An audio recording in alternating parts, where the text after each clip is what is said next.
Welcome to the Confessional Close-Up. My name is Christine Cisneros, and I'm so pleased that you are joining me here.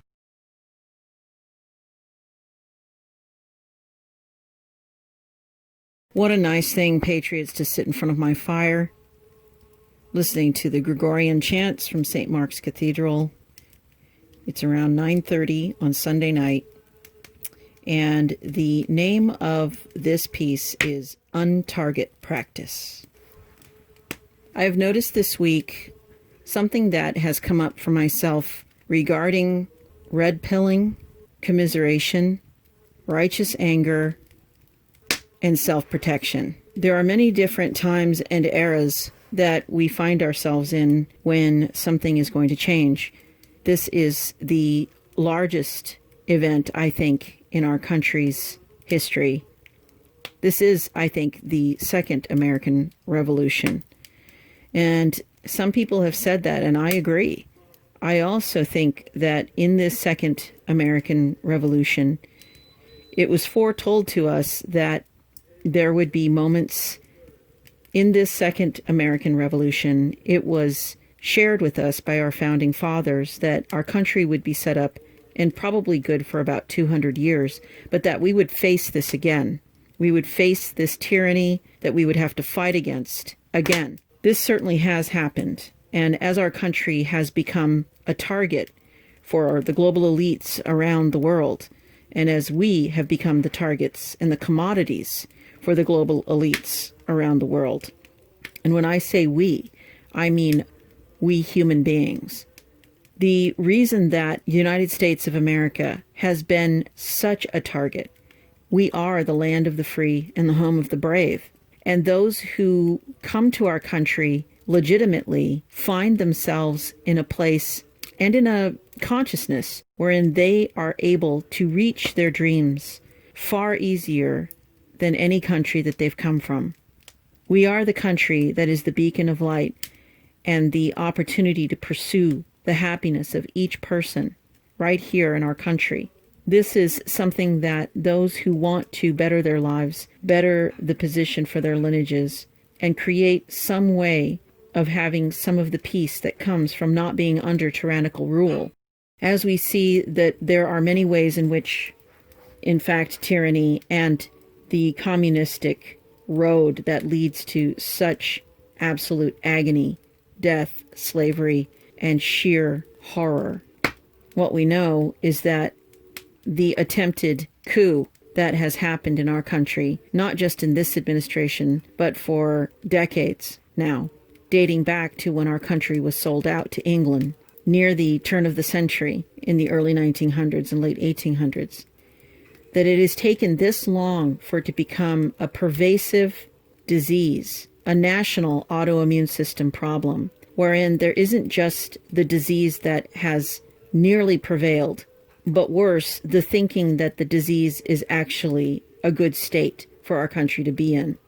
I'm not just talking about resistance or, as in teenagehood, when there is some rebellion, the disagreement of the young with the old at times.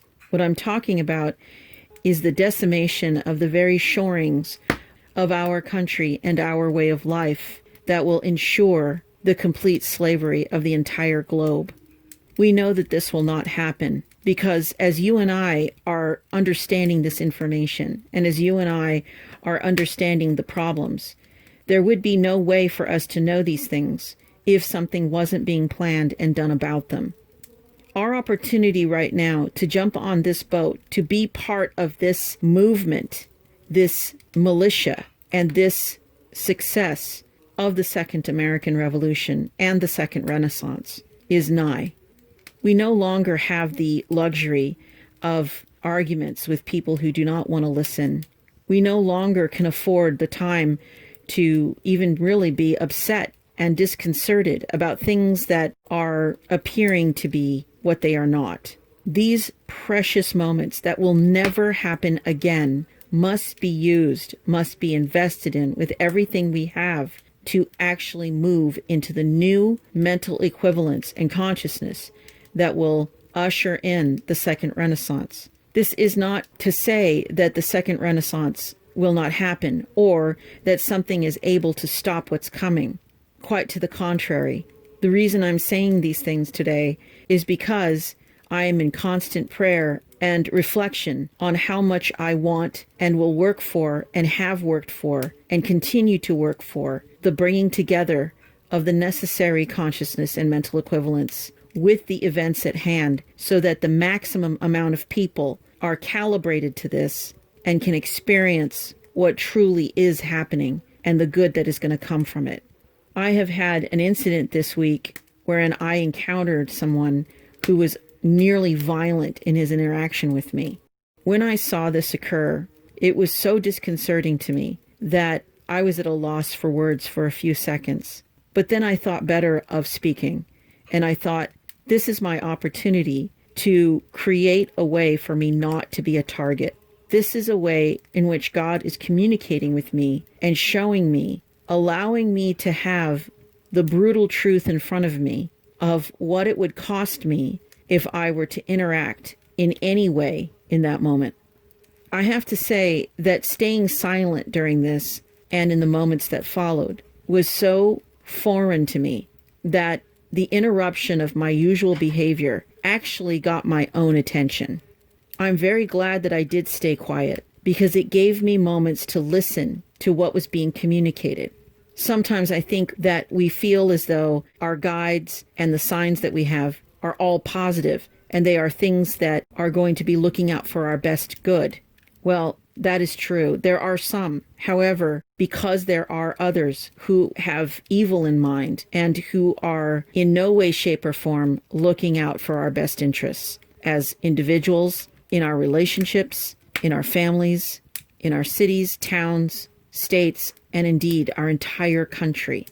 Because there are those people, and because there is that agenda, and because there has been such pervasive conditioning and brainwashing and insidious ideas of how self-destruction is desirable and sought after, and that self-protection is to be shamed in anyone who attempts it. What I see is that in our having the truth about what these events entail and listening to everything that's going on around us, we know that it would be very easy to become a target.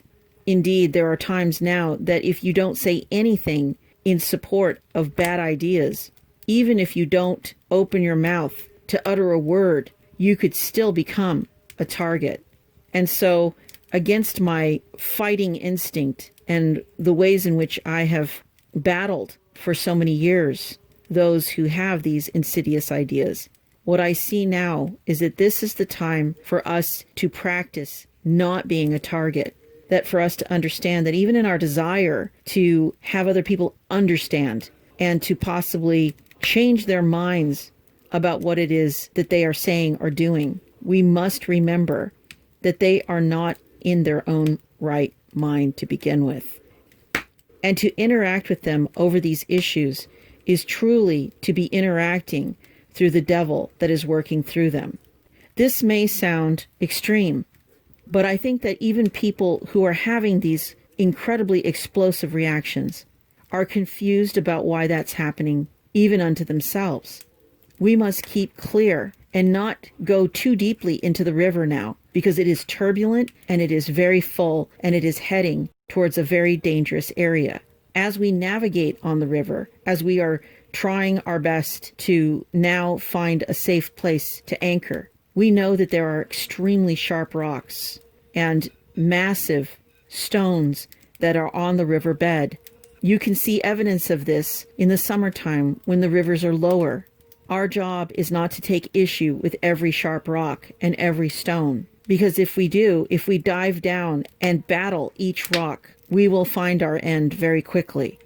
We must remain at the surface of the river, navigating and leaning into our funded trust of God that we have developed through all of this, and remember that we will be guided safely if we are able to look at the signs that are given to us, the communications that are shown to us, and the ways that God talks to us constantly.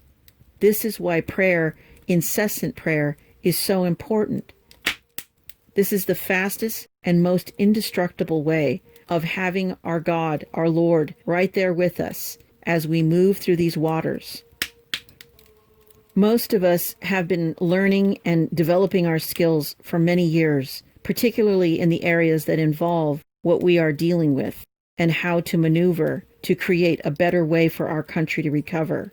How sad it would be if we became a sacrifice because we interacted with something that will never bend to us, though it will eventually bend to God.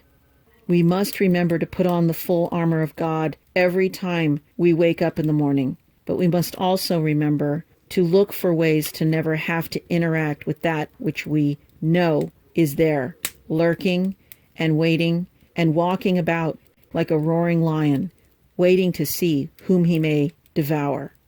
There is no battle won by us or even a series of our spiritual, militaristic, first responder troops. The battles are only won through God, and we are the ones to follow the instructions and the guidelines that have been set out for us while we walk and while we navigate through the straight and narrow. As we see on either side of the straight and narrow path, we can see what we are being protected from now more than ever. And if we abide by that, we will find the next communication from our God and the next communication after that from him. And we will see his love complete and triumphant over anything we could have come up with on our own. Remembering exactly why we are fighting these battles and why we are aiding each other and encouraging each other to stay strong through these things, and why we have been groomed to usher in the new Renaissance, the second Renaissance, and the second American Revolution that will lead to that, is very important now. It's more important than ever, because we are not here to develop ourselves for the old world order. We are here and we have developed ourselves for what is to come in the new way that God will express his love on the planet. It is God's good pleasure to give us the kingdom. And if we pay attention and we listen and we recognize the communications, what we will see right now is that he's already giving it to us. And in some way, I think that this week and weeks in the past that I can refer back to, that I'm actually being given the kingdom and the joy and the peace of the kingdom through learning how to be an Untarget in this practice.